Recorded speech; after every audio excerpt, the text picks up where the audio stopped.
फकीर है, देश की तकदीर है। यह नारा एक समय बहुत तेजी से चुनाव में लोकप्रिय हुआ था।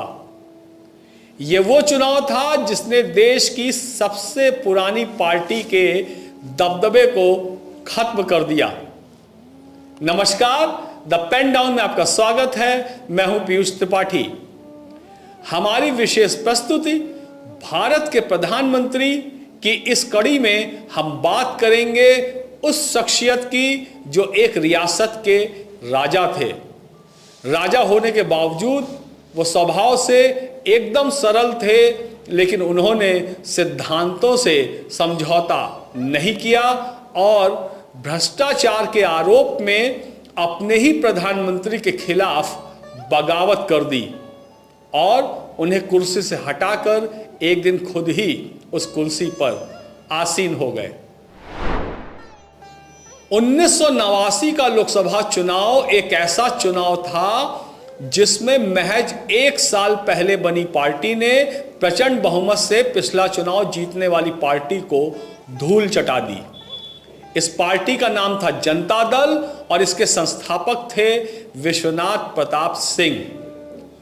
वो विश्वनाथ प्रताप सिंह जो 2 साल पहले तक न सिर्फ कांग्रेस के बड़े नेता थे बल्कि देश के रक्षा और वित्त मंत्री भी थे।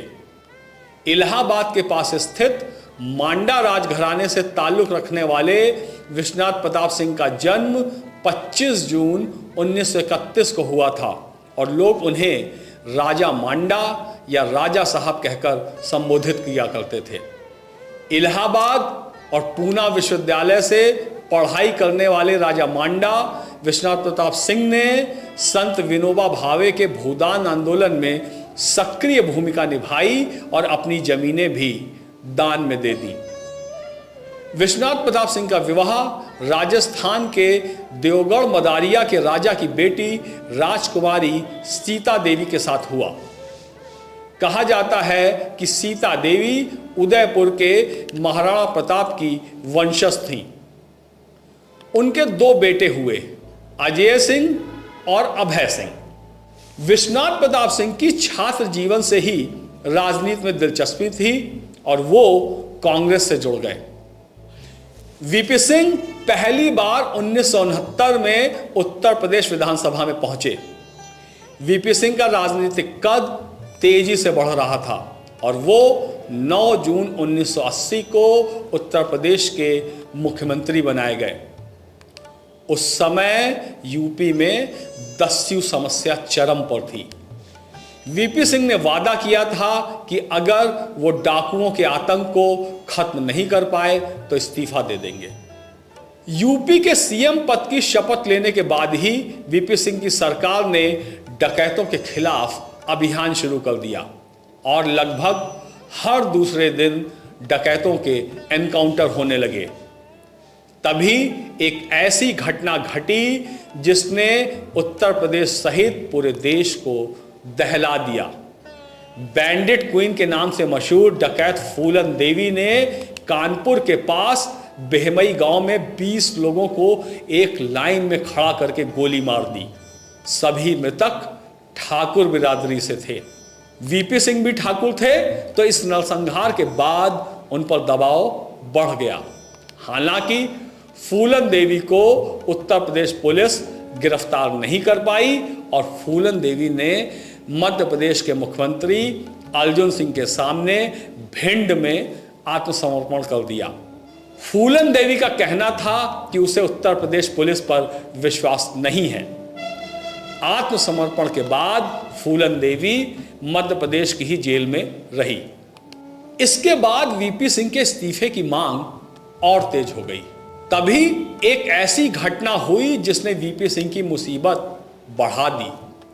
डकैतों ने वीपी सिंह के भाई जस्टिस सीपी सिंह की हत्या कर दी। डकैत यहीं नहीं रुके और उन्होंने इटावा में 27 जून की रात को 10 यादवों को गोली से भून डाला, जिसके अगले ही दिन वीपी सिंह ने उत्तर प्रदेश के मुख्यमंत्री पद से इस्तीफा दे दिया। इस्तीफा देने के बाद वीपी सिंह लखनऊ से दिल्ली चले गए। 1983 में वीपी सिंह को इंदिरा गांधी ने अपनी सरकार में वाणिज्य मंत्री बनाया। वो इंदिरा गांधी के काफी करीबियों में गिने जाते थे। इंदिरा गांधी की मृत्यु के बाद जब राजीव गांधी प्रधानमंत्री बने तो वीपी सिंह वित्त और रक्षा जैसे महत्वपूर्ण मंत्रालयों के मंत्री बनाए गए। तभी राजीव गांधी की सरकार में स्वीडन से हुए बोफोर्स तोप सौदे में दलाली का मामला सामने आया। स्वीडन रेडियो ने खुलासा किया कि इस सौदे में भारत के बड़े नेताओं और अफसरों को 60 करोड़ रुपए से अधिक की रिश्वत दी गई है। इस मामले में बोफोर्स के एजेंट विंचड्ढा, इटली के व्यापारी क्वात्रोच्ची, हिंदुजा बंधुओं के अलावा राजीव गांधी के करीबी मित्र और अभिनेता अमिताभ बच्चन और उनके भाई अजिताभ बच्चन का भी नाम सामने आया। अमिताभ उस समय इलाहाबाद से सांसद थे। बोफोर्स मामले में नाम सामने आने पर अमिताभ ने इलाहाबाद लोकसभा सीट से इस्तीफा दे दिया। हालांकि अमिताभ बच्चन को 25 साल बाद इस मामले में क्लीन चिट मिल गई। जब बोफोर्स घोटाला सामने आया तो रक्षा मंत्री वीपी सिंह ने अपने ही बॉस यानी तत्कालीन प्रधानमंत्री राजीव गांधी के खिलाफ खुलकर बगावत कर दी और राजीव के इस्तीफे की मांग करते हुए मंत्री पद और कांग्रेस पार्टी से इस्तीफा दे दिया। उस समय संपूर्ण विपक्ष एक हो गया और संसद के 110 विपक्षी सांसदों में से 106 ने इस्तीफा दे दिया।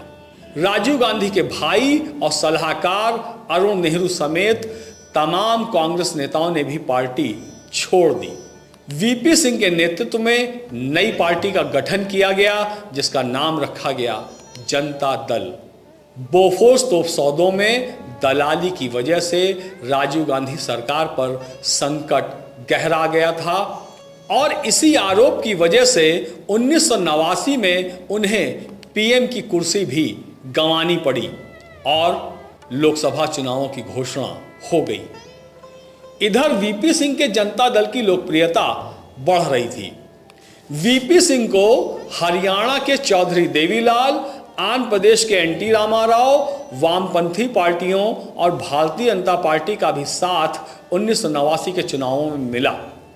सभी विपक्षी दलों ने मिलकर राष्ट्रीय मोर्चा बना लिया। चुनाव में राष्ट्रीय मोर्चा को बहुमत मिला, वहीं कांग्रेस की सीटें काफी घट गईं। सरकार के कई मंत्री चुनाव हार गए।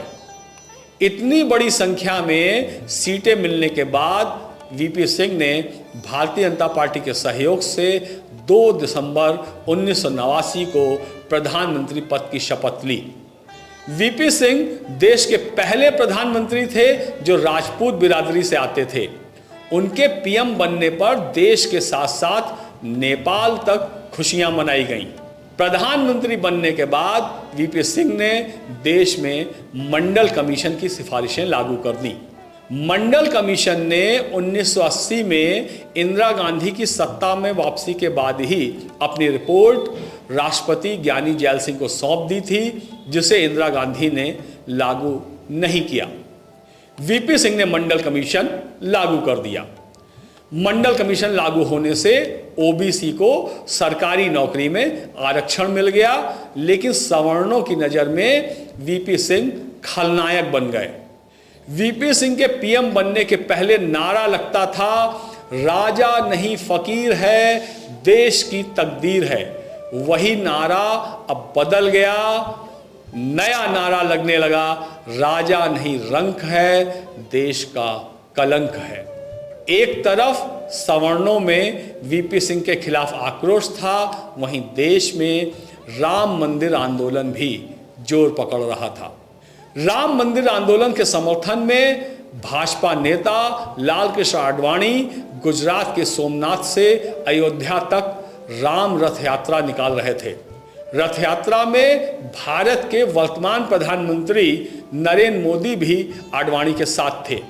राम रथ यात्रा जब बिहार पहुंची तो लालू प्रसाद यादव की सरकार ने समस्तीपुर में रथ यात्रा रोककर आडवाणी को गिरफ्तार कर लिया। इस घटना ने आग में घी का काम किया। गिरफ्तारी के विरोध में भाजपा ने केंद्र की वीपी सिंह सरकार से समर्थन वापस ले लिया। जनता दल में भी टूट हो गई और मात्र 11 माह में वीपी सिंह की सरकार गिर गई। अगर बात करें वीपी सिंह के राजनीतिक कैरियर की तो वो शानदार रहा। छात्र संघ अध्यक्ष से लेकर वो भारत के प्रधानमंत्री पद तक पहुंचे। कैंसर के चलते 27 नवंबर 2008 को वीपी सिंह का निधन हो गया। मंडल आयोग की सिफारिशों को लागू करना वीपी सिंह के कैरियर का ऐतिहासिक फैसला रहा। इस फैसले से वो समाज के एक वर्ग के तो हीरो बन गए, वहीं दूसरे वर्ग ने इसे विभाजनकारी बताया। आज की कड़ी में बस इतना ही। अगले अध्याय में हम बात करेंगे देश के एक और प्रधानमंत्री की। आप हमारा चैनल द पेन डाउन ऐसे ही देखते रहें और चैनल को लाइक और सब्सक्राइब जरूर करें व बेल आइकन भी अवश्य दबाएं। धन्यवाद।